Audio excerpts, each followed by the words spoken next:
This is the Gospel Briefing. I'm Charles King. Today, a deal with Iran written on a page and a half. A B-52 falls out of the California sky. And election officials are asking a question I never thought I'd hear in America. Headlines, heartbeat, hope. Let's get into it. A page and a half.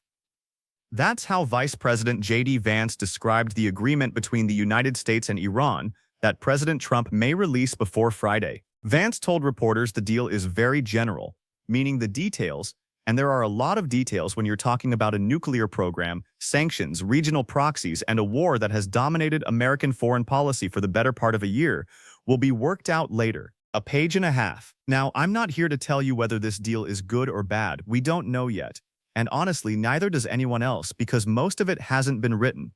Christians of good conscience are going to land in different places on this one, and that's fine. But here's what I keep coming back to. We live in a moment where world leaders announce historic agreements before the agreements actually exist, where the headline arrives before the substance, where peace is declared on Monday and negotiated on Thursday. Proverbs 14:15 says, "The simple believes everything, but the prudent gives thought to his steps." That's not cynicism, that's wisdom. Be glad if there's a path away from war with Iran. Pray for it, but hold the celebration loosely until you see what's actually on the paper. And remember, Psalm 146 tells us not to put our trust in princes, in mortal man, in whom there is no salvation. Treaties are good, treaties are not gods. The G7 leaders are meeting in France today, by the way, and this Iran announcement is overshadowing the war in Ukraine. One crisis crowding out another. That's the world we're living in. 8 people are dead after a United States Air Force B-52 bomber crashed in California on Monday morning. The aircraft was on a routine test mission. Routine. That word is going to haunt 8 families this week. Husbands, wives, parents, children woke up yesterday expecting a normal day, and by lunchtime the phone rang. The investigation is just beginning.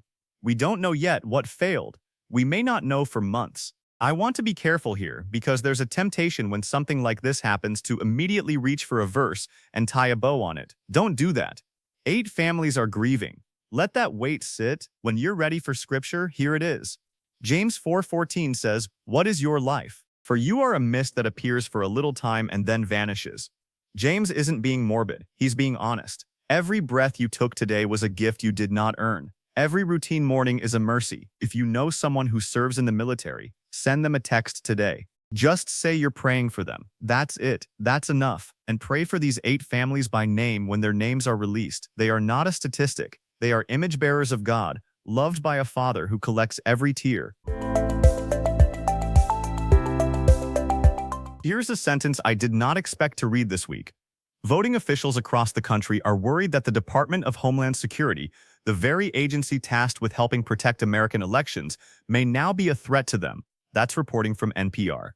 State and local election officials told reporters they fear DHS will no longer be a partner in securing the vote, but instead may be used to challenge or undermine results the administration doesn't like. Now, I want to be careful. This is a fear, not a confirmed action. We'll see how it plays out as primaries unfold today in Georgia, Alabama, and Washington, D.C., but the fear itself is the story, because trust in elections is the connective tissue of a republic. Once it tears, it does not stitch back together quickly. Here's the biblical principle, and it cuts in every direction.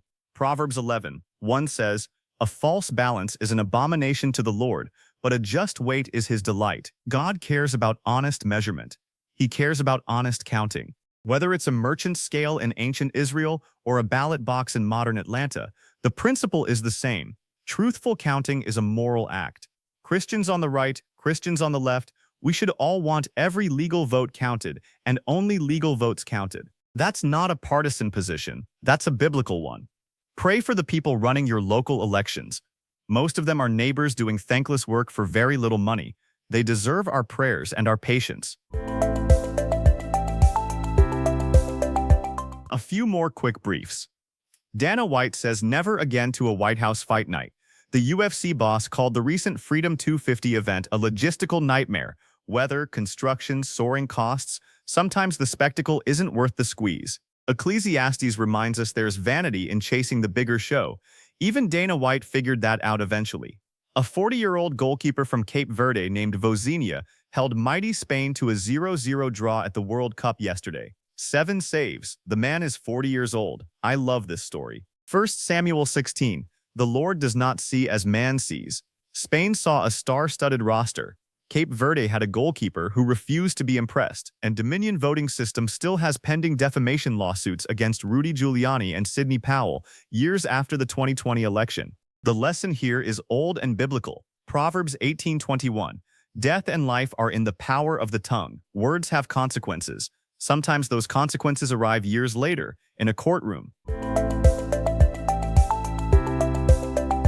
You're reading Romans 9. Jacob have I loved, but Esau have I hated. What does that even mean?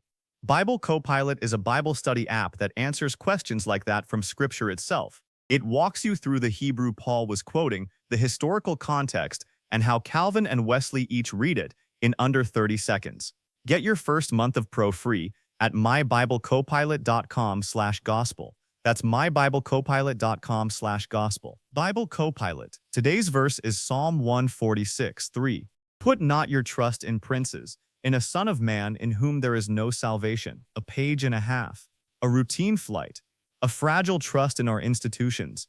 The headlines today are a reminder that everything human is provisional.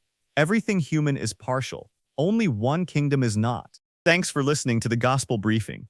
If today's episode helped you think more clearly, send it to one friend who needs it. We'll be back tomorrow. Until then, keep your eyes on the Prince who actually keeps his promises.